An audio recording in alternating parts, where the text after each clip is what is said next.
All right, y'all. Let's talk about how to overcome false shame to tell your story. Listen, what I know for sure is that sharing your story has so much power in it. It has so much healing modalities within sharing your story, which I don't know if it's really a modality, but there's a lot of healing that can be released when you share the truth of what you've been through. But the truth of the matter is sometimes there is shame around what you've been through. And I want to spend some time talking about it. If you see me for the very first time, it's your girl, Joe Bullock, aka Joe Speaks Truth. And I am here to help you just really let's get some clarity. So let's get straight into it. Let's define what shame is. And then we're going to talk about false shame. And then I'm going to share a couple of things with you about how to overcome false shame. So first of all, shame is an unpleasant emotion that can cause discomfort and self-consciousness. It can arise when someone feels they failed to meet their own or others' standard, or when they perceive themselves as having done something wrong or improper. People who experience shame may feel worthless, stupid, or inadequate, and may want to hide or avoid eye contact. Have y'all ever experienced that? Like being around somebody who just seems like their eye contact game is very weak. I did not know until I started researching this topic that one of the reasons why somebody may struggle to give you eye contact, especially when you're trying to be eye contact with them, you just notice that they're never providing that, they may be dealing with a level of shame, or they may be dealing with a level of false shame. Now, shame is the unpleasant feeling or emotion of discomfort that you may feel as a result of feeling like you've done something wrong or haven't met a standard. Then false shame is when you have that feeling when you either have not done something wrong or the thing that had been done wrong is not your fault. Like perhaps you were a victim. Perhaps like you have shame about something that's beyond your control. You couldn't have done anything different. And perhaps I do believe, hey y'all, say hey y'all come in the live.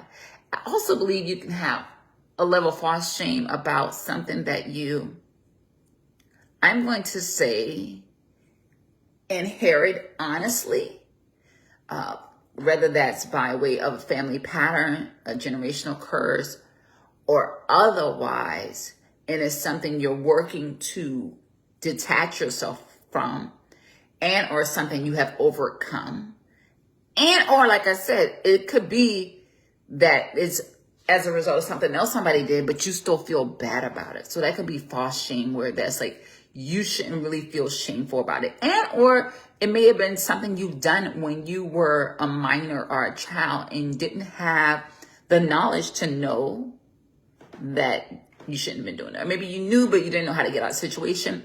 So that's what I want to talk about, because what I know for sure is if you experience, hey Felicia, thanks so much for joining. What I know for sure is shame will put like this dark cloud over you. Shame will cause you to shrink back and not have the confidence you need to stand in your truth. Because it's like shame caused you to hide. It caused you to hide your true self. It can lead to a spirit of deception.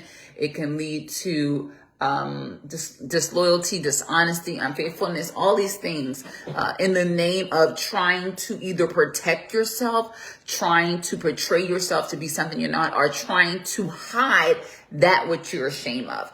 And I love one thing that my coach gifted me many years ago, and one thing I'm going to be saying a lot when we're talking about sharing your story. A lot of times in your story, there's usually some type of secret.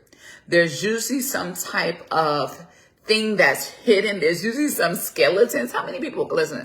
You girl, I got skeletons up in the closet, right? There's skeletons up in the closet. There's things that's happened. Some of the things you might have said, I'm going to take this to the grave with me, and some things you may need to. And then there's some things that may have happened that you don't need to take to your grave. And I'm going to tell you, if you are having how can I say? If when you think about those things, you still experience a level of pain, if when you think about those things, you still feel a level of discomfort, then that is indicative that that may not be something to take to your grave. Like, come on, engage with me. Like, I know, especially, and I'm going to be talking specifically to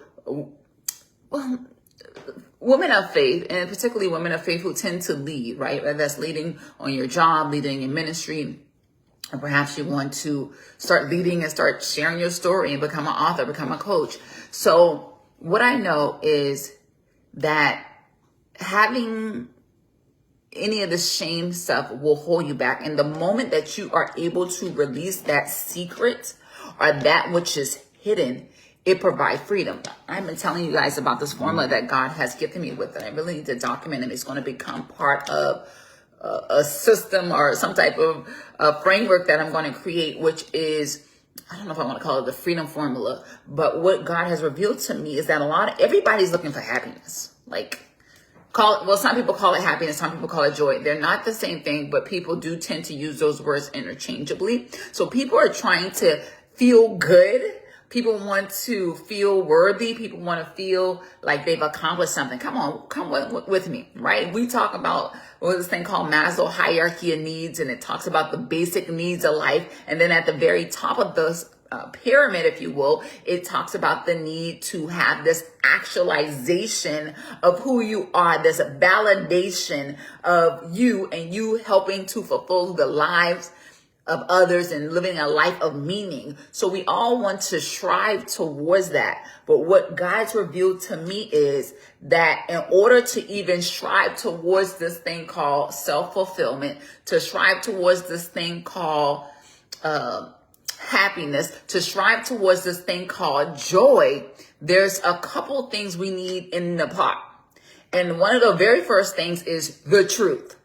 So within the Black community, for some reason, for so long, we've carried these little sayings: what happened in this house stays in this house. You know, we have these things about, oh, blood is thicker than water, and we keep these family secrets, and we try not to expose somebody or out somebody, and so we try to hide the truth. But let me tell you, if you did not know, listen, hear me and hear me well. The truth is the key part and the first part of the formula for you to experience fulfillment, to experience joy, to experience happiness. You have to have the truth. And so in the truth, things cannot be hidden. As long as things are hidden, then the curse is going to be bound up in that. Then people won't be able to experience freedom. You will be in bondage. And so that's why I'm going on the Right Published Launch Tour, because I want to encourage women. I want to encourage people to share their story, because when you share your story, you're able to reveal what? We're going to be revealing the truth. Because why? Because the truth will set you free. And when you have truth, then you can start to move to freedom. And it's not until you feel and experience freedom can you actually move into a place called joy, into a place called happiness, into a place called fulfillment. And so then, with that, I want to share with you, how do you release some of this? I just told you one way. The first way is that you're going to have to share some of these secrets. You're going, like, people don't realize. I can't remember the exact thing, but I remember there was like this, I don't know if it's this guy who has like this thing where he allowed people to share secrets. They're like their David Stark secrets with them. And people experience so much freedom in that. Because people, when they do something that they know is not, that's maybe violate what they believe or who they are, or violate somebody else, when that happens, we feel away. Right? And the truth is, no matter how long ago it was, most people as human beings carry that thing for weeks, months, years, sometimes even decades, and wanting to release it. And the reason why it's such a feeling of burden on us is because when we don't release the truth, we're in bondage to it. We're in bondage to that secret. We're in bondage to the thing that is hidden. Hey, Princess Bianca, how are you, beautiful? So that's what we have to know. So the first thing I want to tell you to do is we're going to have to expose the truth. And that's what sharing some of those secrets. Because at the point when you share the secret, when you start to tell your story, let me tell you, you start to share your story, then you free yourself. Listen to me, hear me well. When you share your story, you free yourself. And that's when your healing can begin. And I'm going to share something with you in just 1 second. But then when you start to share your story with others, now you become partners with God. And you're able to help others heal as well. Right? Follow me here. So you sharing your story heals you. When you start to share your story, whether it's with me, just documenting, just confessing, just exposing the truth, you start to heal yourself. But when you start to share your story with others, now you're allowing other people to experience a breakthrough. Some of you may know, many of you probably don't know, I'm in the process of writing a trilogy. And in that trilogy, the first version of that book is going to be The Power of Letting Go. It's actually a book I wrote over 6 years ago. And when I wrote that book, I had no idea that it would be a trilogy. No idea. No idea. And so this year, well, actually, God gave me a second book. Last year, June of 2023, he gave me the title, half of that book is written. And then it came to me full circle that these two books go together and this will be a trilogy. And so I'm excited about that. But one thing I'm committed to doing is practicing what I preach. And even in this upcoming trilogy, which is already happening, I'm going to be revealing some of my secrets and revealing my truth. Because listen, I can't be out here setting people free and I'm in bondage. So I'm going to be the number one. I'm going to go first, right? What they say, leaders go first. So I'm going to go first and be able to share my story and be able to free myself. And then also as I share my story to other people, is going to start to free others. So the first thing you need to know is that the first thing to do is start to document and share that with somebody.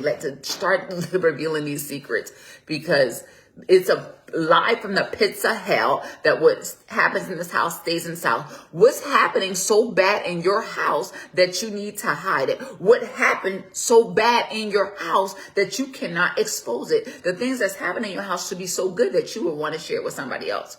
Okay, so another thing I'm going to say is recognize that shame is not yours to carry. Remember that shame is often a result of someone else's actions, not yours. So you don't have to carry it. Like a lot of times we just carry this feeling bad about something that is not our fault. And if you do feel like it's something you have done, let me say a couple things on that. One, I want you to reveal it to God. Well, God already knows, and ask for his forgiveness. But even with that, God says, confess your sins to one another. Like a lot of times we're in bondage about things because we're not following the word of God, right? The script was another scripture in the Bible that says that man cannot live off of bread alone, but of every word that proceeds out of the mouth of God. So that tells us that we need to be feeding and feasting on the word of God so we can know what? The truth. And the truth can do what? Set us free. But a lot of times we're not knowing the truth because we're not listening to it. And so it tells us to confess it to one another. So that confessing is going to provide a level of freedom. And then as you do that confessing, you should be able to lay some of those burdens down to your friend and with God to start to experience freedom. Another thing is, and this is going to help you to get over the roadblocks so you can share and write your story. The next thing is practice self-compassion. I don't know where we got it, that we think that we have to not express our feelings and not, like, we want to be inhumane and not share our feelings and things. No, that's not our truth. Okay. We need to, in this season is we get to express our emotions. I believe it is inhumane. It's not natural for us not to share emotions, right? To have a small range of emotions. Like, why are we suppressing ourselves in the way? No, treat yourself with kindness. Treat yourself with understanding. Treat yourself with passion, with knowledge that your experiences are valid and you're doing the best you can. And you show yourself self-compassion, and it enrolls other people to do the same thing. Another thing you may need to do is you may need to reframe your story. I know I was talking to a good friend of mine on today, and I was telling her, I'm like, I hate to admit, and I went on to tell her something. And when I told her that, she was like, don't ever say you hate to admit. Like, why are you devaluing and downplaying and discrediting where you were and because there was something about me, about my safe space. And she was saying, if that's what made you had a safe space and that what made you feel safe at the time, you don't ever have to discredit it. So she had to help me rewrite that, reframe my story rather than to say, I'm ashamed to say. That's kind of what I said without saying it. Or what did I say? I hate to admit. Yeah. So it's kind of like, I'm ashamed to say, but I said, I hate to admit, da, da, da, da, da, da, right? And, yeah, that was a good thing. And I want you guys to do that, because sometimes the way we talking about ourselves and our stories, we are shaming ourselves. Again, bringing on false shame. She was in that moment. Look at the other day. I didn't even realize this happened today. I didn't even realize that I was in that moment putting false shame on myself by the way I narrated the story. So with today, woman of God, as you're sharing your story, sharing your truth with your friends, with your family, reframe it. Don't put false shame on your story. Don't be ashamed of how you felt or what you did. You did the best you could with what you had. You used what was in your hand. It was the best you had emotionally. It was the best you had spiritually. It was the best you had mentally. If you had something better, you would have used it. If you had a different gumption, if you had a different level of confidence, if you had a different level of courage, you would have used it. So you use what you had. And don't be ashamed of where you were. So that just was a powerful word. I'm going to say one more thing because I don't want to make these videos too long. Hey, cuz. Thank you so much for joining, beautiful lady. Shelly, thanks so much for joining, my love. So glad you're joining. And I also saw the beautiful Felicia on earlier. So you guys, I'm going to give you one or two more. I think I'm going to give you like 4. Right? I said 1, share your story, right? Because we're saying confess your sins to one another. Come on. This is where freedom lies. Recognize the shame that is not yours to carry. Give yourself self-compassion. Reframe your story. I'm going to stop it here for tonight, but I have more. Maybe I'll come back for a part 2 tomorrow. The next thing I want to tell you is find a supportive community that's going to embrace you. I'm going to tell you, like during some of the darkest and hardest times of my life, I was so grateful for a supportive community. It wasn't one person. It wasn't 2 people. It was like a whole army. How to say an army, better yet a navy. That's what we need out in these streets. Sometimes we want to need an army, better yet a navy. Was that no limit soldiers? Y'all, who can drop the lyrics for me right now? Like, I like to incorporate that sometimes. Oh God, going to be an army, better yet a navy. Let me type it. Come on, to be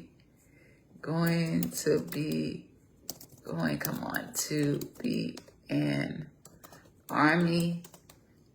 Better, I don't know if it's going to come up, better yet a navy. I think it's lyrics. Let me see if that, I feel like this was, I can't remember. This Cash Money. What was they saying? I'm trying to find it, y'all. Cash Money is an army, better yet a navy. So if you ever to harm me, I guess I shouldn't say that. It ain't gravy. Yeah, Cash Money is an army, better yet a navy. So if you ever try to harm it, it ain't gonna be gravy. So anyway, I don't know if I did a good job on that. Hopefully I don't get censored out on my video, y'all. So listen, some of us need an army, better yet a navy. Okay? So like Cash Money had an army, better yet a navy, We need to have an army, better yet a navy, to support us and to gird us up. And I'm just excited to be just getting in the groove with publishing, getting in the groove with writers, getting in the groove with authors, getting in the groove with leaders, so we can come together and support and love on one another. I know a lot of people are moving towards entrepreneurship. I'm an entrepreneur. I believe in entrepreneurship, but I believe that there's a space between the space of us being career women and the space of us being entrepreneurs, our CEOs. And I believe that space is a space of development and a space of leadership, where we come into identity of who we are. We come into our purpose. We come into our life calling. And that's the space that I want to help support you in from a biblical perspective, using biblical psychology. And I don't know if I want to really call it biblical psychology, using the Bible and psychology to help you to step into your highest and best version. Well, hey, I've already feel like I spent enough time on this live tonight. I just want to share those things with you. I'll come back and do another part. Oh, I will be remiss if I don't tell you, I'm going on tour. This is already my pre-launch for my tour.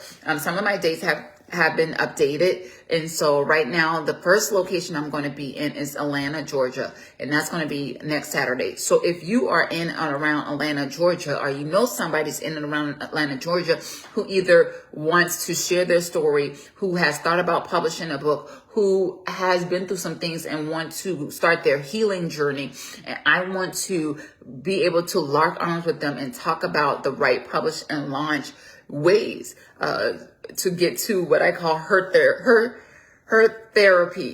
I'm saying it wrong. Her story, right? So she heals through her story. That's what that is all about. And so I definitely want you to tag, share, and invite on this broadcast so people can get the information and be there. So that's going to be on the 27th. We're going to be in Norfolk on the 3rd. Not Norfolk, Chesapeake, Virginia. And then the 10th, Charleston, South Carolina. Okay, that's the lineup. That's what we're doing. So meet me there. I cannot wait. Let's get these stories out. Let me know if you are thinking about writing a book. I would love to hear more. Until next time, peace and blessings. If you're interested in getting a ticket, just send me and I'll get you the link. Okay, peace and blessings. Bye.